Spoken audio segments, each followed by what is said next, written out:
The year was around 1964. Now, I'm not going to ask you to raise your hands if you were alive in 64, but in 1964, there was a song that came on the radio that became a hit. It was called Mr. Lonely. Now, some of you may know the song that I'm talking about. Some of you may remember the song that your parents may have played for you. And if you have no idea what it is, then ask your parents to play it for you later so you can enjoy the song Mr. Lonely. But it was written by Bobby Vinton, and he started writing this song when he was actually in the Army. And so the theme of the song is the loneliness that he felt as a soldier. And so this is kind of the writing of the song. But what's interesting about the song is it also reveals a deep, deep danger that we have as humanity, with humanity, and that's just the idea of being alone. Being alone, experiencing loneliness is something that we all struggle with. And he just happened to hit on it in a song specifically as he's serving in the Army. Now, I don't know about you, but typically when I think of loneliness, I just kind of have this idea that we don't feel like we have any real friends. Like that's kind of, if someone were to say, like, how would you define loneliness? I'd be like, just that sense that like you really don't have any good friendships. And while that is close to the definition, psychologists have actually given us a lot better definition than what I could give. And so this morning, I want us to look at that definition that they would describe as loneliness. So loneliness is the state of distress or discomfort that results when one perceives a gap between one's desires for social connection and actual experiences of it. And so it's just this simple definition that we desire social connection, and that if we don't experience social connection and align with those desires, then we have this feeling of loneliness. But what's scary about that definition to me is the simple word of perceives, because this means that loneliness is on a varying scale. So some people can experience loneliness quicker than others. Some of it experience it more often than others. Some of it experience more intensely than others, because it's all about perception. And so two people can live very similar lives, but at different moments of their lives, they will have a feeling of loneliness more than the other one, because it's on this range of perception. And so for us this morning, what we're going to see in Ecclesiastes chapter 4 is this is not a new condition for humanity. So around 935 BC, there was an author who was watching people around him, and he was making observations about the way they lived their life and what it meant for the meaning of our own lives. And so this author, his name is Solomon. He was the last great king of Israel before it divided into two different nations. He was the last great king, and still today, if you were to talk to anyone that is within the Jewish faith, they would talk positively about the wisdom of Solomon and what he brought to the kind of the pinnacle of the Israelite kingdom. And so during his time as king, he looks and kind of makes these observations about life that's going on. And so one of the things that he does is then he would compile all these things into the book that we now call Ecclesiastes. But one of the things that he would do is he would deconstruct the way that humans try to find meaning and purpose outside of God. And so he lists through, throughout the whole book, he's kind of going through and he's like, we try to find purpose of this, but it's vanity. Like we try to find purpose of this, but it's futile. And so he's going through all these things. And one of the things he gets to in the middle of chapter 4 is he begins to talk about wealth. And so he says, if you build up all this wealth, but you have no one to pass it on to, then it's pointless. And so he's kind of trying to make this shift of not only he's been talking about money and kind of the vain pursuit of trying to get more and more money, but then he makes this shift and goes, but then there's also this problem with loneliness, this problem with being alone that he has observed as he has watched people interact. And so in verses 9 through 12, this is kind of what he dwells on, is this idea of why it's dangerous for us to be alone. So in verse 9, Solomon would say this, two are better than one because they have a good reward for their toil. If they fall, one will lift up his fellow, but woe to him who is alone when he falls and has not another to lift him up. Again, if two lie together and they can keep warm, but how can one keep warm alone? And though a man might prevail against one who is alone, two will withstand him. A threefold cord is not quickly broken. And so Solomon lays out these scenarios.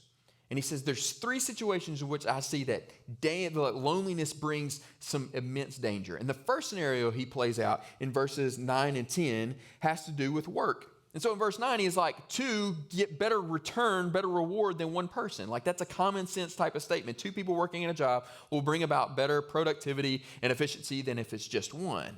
And then he says also, if one were to fall, then you have another person to pick them up.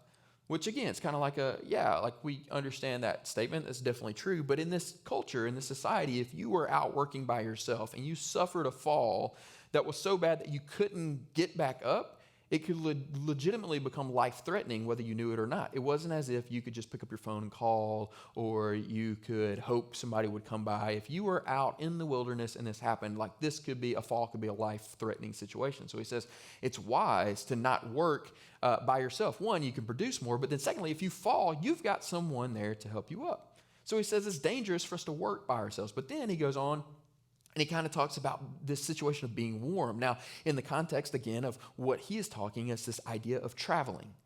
So when you're traveling, it's not wise to go by yourself, because when you travel, if there's a situation in which you need to keep warm, two can keep you warm rather than one. So you've got a cloak to share, but you've also got body heat that if you had to stay overnight, that you can lay back to back and your bodies can warm up that way, right? So it's this common sense statement where he's looking around and he's going, it's just not wise for us to travel by ourselves. And then he gets to the third situation. He talks about an attack. And he says, it's not wise for you to withstand an attack on your own, because it's easier for two people to withstand an attack than it is vice versa, for one to stand the attack of two.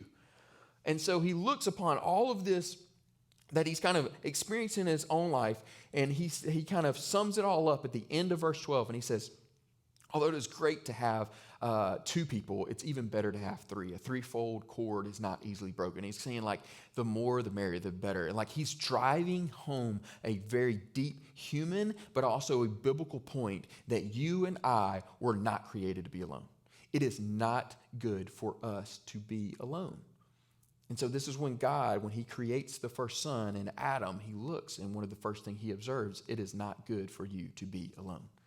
So God understands that we are innately designed to not be alone. And so God, and as psychologists would later on say, it's good for us to have social connections. But why bring this up now? Why are we talking about this in the midst of a series where we're talking about being overwhelmed with things? And the simple fact is that we struggle mightily with loneliness. Like, we've said a statement, or we've heard a friend say a statement, simply just the statement of like, I don't really feel like I have any real friends, right? We may not have ever even said that out loud, but it may be something that's in the back of our head. Like, I just don't really feel I have like any real friends. That's a statement of loneliness. Or the more drastic statement that others may take is like, if I wasn't here, I just don't know if anybody would notice. Those are statements of loneliness. Again, loneliness is that perceived gap. And so some people feel it differently. And so you've got this wide range of emotions that come along with it that most likely within the last 6 months, there's moments where loneliness has probably crept into our own lives. Because, I mean, even if we're watching online, if we're in this room, we've been through a season of COVID where we were literally told, like, stay home. And we're still operating in a world in which we haven't seen maybe some family members for a really long time. And there's this sense of loneliness that can begin to creep in. Like, I have had countless conversations with people from varying stages of life that have said, this is something that COVID has brought to the surface. It's just a reminder, right, that we were created to be around one another, to be in community with one another. And so, like, loneliness is something that we all have, are, or will struggle with within our own lives. But there's some deeper symptoms, or some deeper causes, if you will, that cause us to experience loneliness. One of those has to do with just the culture in which we live in. So part of the reason that we experience the loneliness that we're experiencing is because of the wider cultural focus on the importance of the individual. Especially within America, it's a country that was founded on a place where a nobody could become a somebody, right? The famous saying of be all you can be. It's this culture, this American pride that we have, that you can come from nothing, and you, by your own power, by your own ability, you can become someone, right? It's even ingrained in the very movies and TV shows that we watch. So if you think about the great American heroes of American film, you've got a guy like John Wayne. Massive John Wayne that could solve any situation on his own power. He was John Wayne, right? Like, you never watched a John Wayne movie and thought John Wayne wasn't going to be okay. It was John Wayne. But so many times within these movies, it's this idea, this American legendary hero where he accomplished it on his own ability. And so if you don't have a clue who John Wayne is, like you fast forward to today's culture and you've got superheroes like Iron Man and Tony Stark, a guy who saves the world over and over and over again, but like really has a hard time allowing people to like enter into his lives because he's just a self-made man. This is like what he has become. Like he is now Tony Stark. He can do this on his own. He doesn't need anybody else. And so what we have experienced, this cultural focus on the individual, has unknowingly given us the impression that we can do it on our own. And so we really don't need people in our lives, but it's just this simple idea that if we put our mind to it, then we can get it done. And that infiltration has changed our mind to where it affects every attitude that we have about every situation of our lives. So when we're going through a difficult time, we keep it to ourselves because we've been told, whether we realize it or not, that we can do it on our own. It's been communicated to us through the movies that we watch and the TV shows that we watch. And the very fabric of American society is this idea that we can do it, or that we can do it like on our own ability, we can do that. And so we isolate ourselves in the sense of when we go through a difficult time, we can just get through it on our own. Or it's numbed our senses to the help that other people need. And so if we can do it on our own, then that means other people can do it on their own. And so when we see somebody suffering or going through a difficult time, we're hesitant to kind of reach out to them because like they should be able to get it together. Like we're able to get it together, so like shouldn't they be able to get it together? And so what we've not realized is that the American culture that we've grown up in and the focus on the individual, which a lot of us take pride in, right, has also hampered us in some ways. And so you've got this influence of the wider culture that's influenced, but then also alongside of that wider culture of individuality, you've seen the relational distance that technology provides. Like there's a force that comes in and kind of marries alongside of this individuality that really brings about this sense of loneliness. And that force is technology. Now, let me say this up front. I thoroughly enjoy technology. I'm preaching from an iPad. I go home and have a device called an Amazon Echo that I say, Alexa, turn on all the lamps, and it turns on all the lamps without me walking around and turning on all 67,000 lamps that we have in our house, right? Like, I love technology. And so this is not a bash on technology. Obviously, we have a ton of it in this room, but we cannot just gloss over the fact that technology has had an influence on our feeling of isolation. And so just take, for example, the news, right? So at one point in time, and even if we flash back to the Middle Ages, when you wanted news, it came in the form of a carrier or a herald that would ride into your little community and say, this is what the king has said. This is how it affects you. That's how you got your news. It was a face-to-face interaction where you said, okay, this goes on. I got it now. Well, then technology advances, and then the printing press comes along, and all of a sudden, written communication becomes the way in which we get our news. So newspapers is where we get our information. So if you think back to the old black and white movies of like the newspaper person coming to the door and handing the newspaper, you had like some semblance of kind of a connection of getting the news, but you got it through a written medium. And then it transitioned into a radio. And then that transitioned into a TV. And then it transitioned into the phones that we carry around. And so while every single leap in technology was taking place, what we didn't realize what was happening is that our face-to-face interactions were becoming less and less and less. So think about it for a second. You probably don't know anyone in Mongolia, but if you wanted to find out what was going on in Mongolia, you can find out. It's just on your phone. So this face-to-face interaction, technology has further kind of divided that over time, or the concept of friendship. To be a friend with someone, you have to spend time with them, right? This is how we all grew up making friends. You spend time with someone to say, like, will we be friends or will we not be friends? But now that language has been adopted through social media to where you really don't have to be friends with somebody. You can just be simple acquaintances or some like 17 layers of connection. So I technically am friends with LeBron James. Never met that dude in my life. Would love to. Never met him. But we're considered social media friends. And so we've adopted this language that has even come in, and what we've said, like what used to be a face-to-face interaction has now been separated that. So from every leap in technology that we experience, a danger that comes along with that is it's less face-to-face interaction. And so the relational distance that technology has brought begins to increase.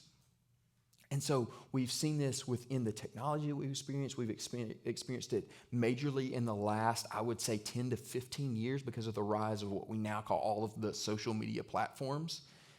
Is because, like, not only do we have this language that's been adopted of the friends, but then also everyone, when you get on social media, you see everyone's best moments, most likely, right? Like, if you were to look on my Instagram this afternoon, you'd be like, oh my goodness, Nate is the most patient, loving, like self-giving father the world has ever seen. Look, he is playing basketball with his kids all the time. He is doing this all the time. And I'll just tell you right now, that does not match reality. Those are the highlights of my life. That's the way social media works, is you put out the highlights of your life. And so what has happened, and what we didn't realize was going to take place, is that we now get on social media and our life, our personal life, is going through a terrible time, or it's just chaotic. Things seem to be falling apart. Like, it doesn't seem to be the way we're going. And then we get on social media and everyone's life looks perfect. And we're going, what is wrong with my life or with my world that it doesn't look like that? And so before long, we begin to isolate ourselves because we can't allow people to realize that our lives aren't perfect, because everyone else seems to be perfect. When my life's falling apart, like, theirs isn't. So how is that? So we just eventually say, like, we're just going to isolate to the point where we're really not going to tell anyone what's actually going on, because we like the perception of us being perfect rather than the idea of us being real. And what's scary is when I was reading some things about the relational distance that technology kind of brings, there was an article that I ran across from a professor in 1947.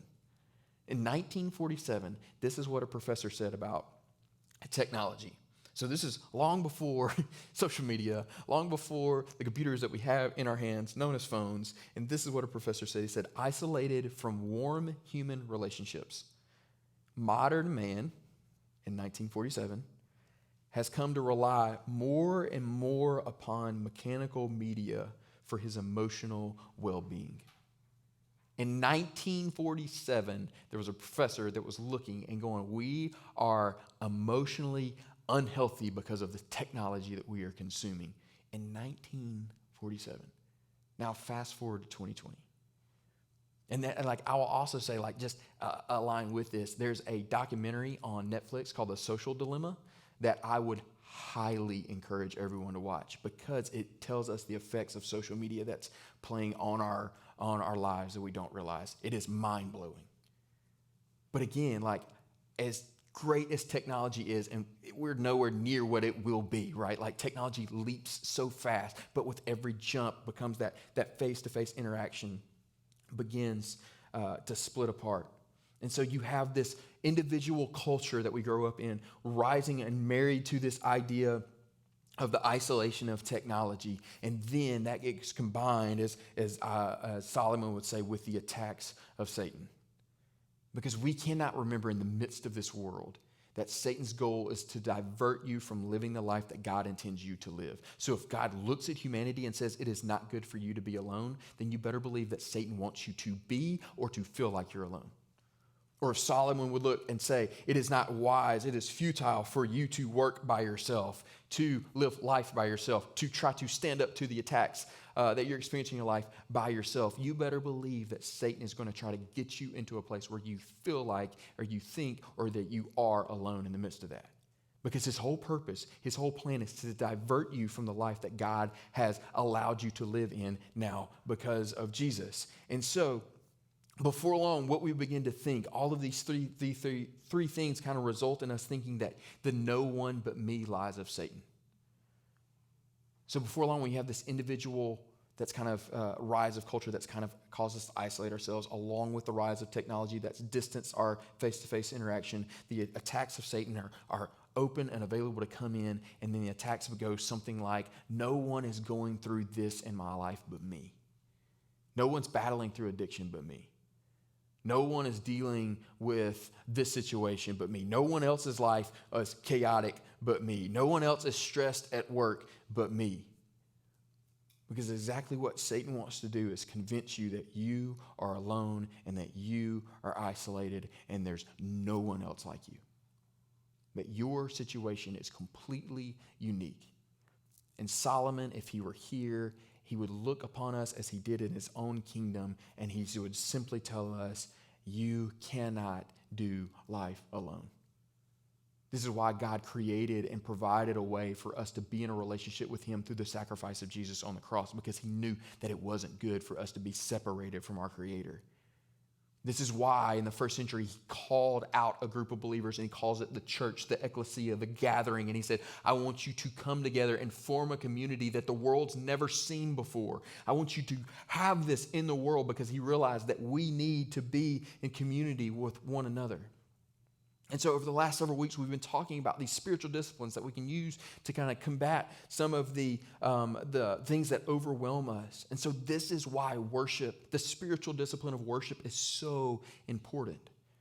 And so Donald Whitney is a professor, and this is how he would describe worship. He said, worship is focusing on and responding to God. Now, there's a variety of forms of worship. Now, Paul would even say that the life that we live is a form of worship. That is how every single interaction that we have in our lives and every action, every thought is worship. But specifically, when we talk about worship, it is focusing on and responding back to God. And it typically takes place either in a private setting and a public setting. In either one of those settings, or most of the time, and ideally in both of those settings, that there's a private worship and there is a public worship. Now, private worship is important for our own lives because it's in our moments of private worship, whether that be through singing your favorite praise song on the radio, whether that be opening up scripture in the morning to read, whether that be spending time in prayer, whatever form of worship that you would take, whatever you would look and respond and reflect on what God is doing, whatever form that is, when we do that privately, what it does is it reminds us of God's position and the pitiful, pathetic state of our enemy. We have got to remind ourselves that God is seated on a throne, that he is reigning over all powers, earthly and unearthly, supernatural and natural. He is in control of it all. When Christ ascended at the right hand of the Father, the world became his footstool, meaning he is in control of everything that's going on. We have to remind ourselves that that's the God that we worship. That is the God that is in the middle of the fire when we're walking through. That is the God that is with us. So we have to remind ourselves of his position. And we also have to remind ourselves, because of his position, Satan's position, all of his power has been stripped. The biggest fear of our lives, of death, has now been taken away if we trust in what Jesus did on the cross. So any power that Satan pretends to hold over us is only him pretending. The shackles of sin have been broken off of us. So we must remind ourselves that the lies of Satan, these no one but me lies, they are simply lies that we have the ability to not listen to. This is what happens in private worship. This is why it's important to spend time with Jesus, whether that is singing a song or whether that is through prayer or reading scripture, whatever it may be, to remind ourselves of the greatness of our Jesus and the pathetic state of our enemy. But then also public worship plays a role in that. Because public worship is when we gather together and we begin to sing with each other, the idea of the no one but me lies of Satan become the no, most of us with you idea. Because every single one of us, when we walk in this room, we're battling something. And we gather in this room and we see each other's faces, it's a reminder that we are not in this life alone. That no matter how unique your situation may seem, that at the root, there's someone who's battling through the same thing that you're battling through. And we need that reminder. We need to be reminded that we're in relationship with God, but we need to be reminded that we're in relationship with one another. So whether that comes through the physical gathering of this body on a Sunday morning or through the gathering of small groups during the week, is this idea that we're gathering together to know that we are not in the midst of whatever situation or in the midst of our lives and we are alone. That we're legitimately in this together. But in order for us to do that, we have to be honest with one another. Because again, the rise of culture with the rise of technology has influenced us larger and more deeply than what you and I ever realize on our own. And so we don't want to let people in to really what's going on. So the question of how are you has now become a greeting rather than a question that really needs to be answered. Because we can't allow people to really know what's going on in our lives. So in order for us to be able to walk into a place and be able to be honest with one another when that question's asked, we have to be vulnerable enough to answer the question outside of just a good. But we also have to be willing to lift someone up when they're actually knocked down. That when we go through life and it begins to knock us down, we have to be the people, you have to be the person that walks into this room willing to lift up anyone that you come in contact with. We have no idea what people are walking through in their lives. No idea. We don't know what their last conversation was in the car before they hopped out and walked into the church building. I have no idea what news they got this week or what news they're going to get this week. Even my best friends in my life, I really don't know them.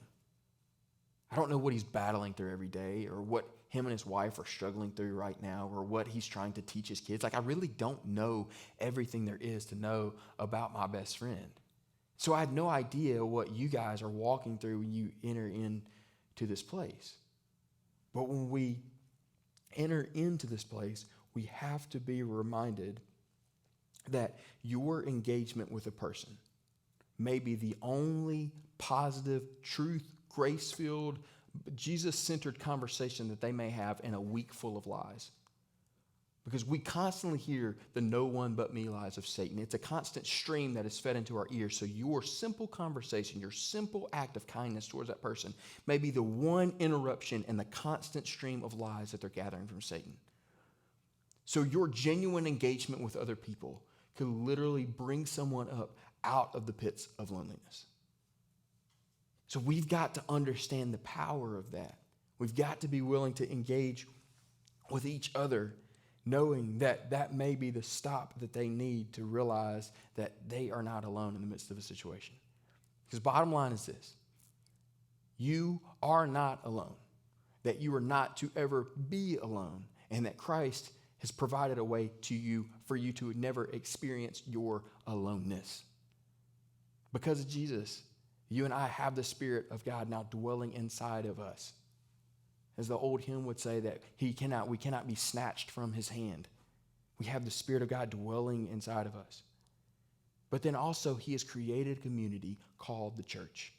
A community in which he said, I want you to come together, those who follow me, and your life together is going to look totally different than the world around you.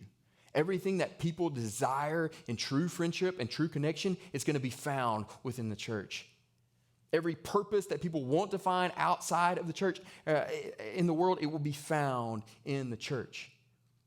He called us to a life in a community that he said, this will be the light. This will be the city on the hill in which people look at in the midst of a dark world and say, that's the hope we need. That's the hope that we cling to. So we've got to realize that our calling, when we gather together, it's not just we gather together on Sunday morning because that's what we do in the South on Sunday mornings. You go to church. No, we are instrumental in providing a community and a kingdom in which looks different than the kingdom around us. The things that people deeply desire is supposed to be reality within the church. And so this morning, as we get ready to close and the worship team is going to come back up and lead us in a song just with the simple truth that God is with us. We sung about it earlier, like he's in the fire in the midst of that. But then also we're going to sing about the goodness of God, the fact that he is chasing after us, that he is pursuing after us, that we are not alone in the midst of this, that together as a Christ-centered body that we can pursue Jesus together. So I want to pray for us, and then the worship team is going to come back up and lead us in a closing worship song. So let's pray together.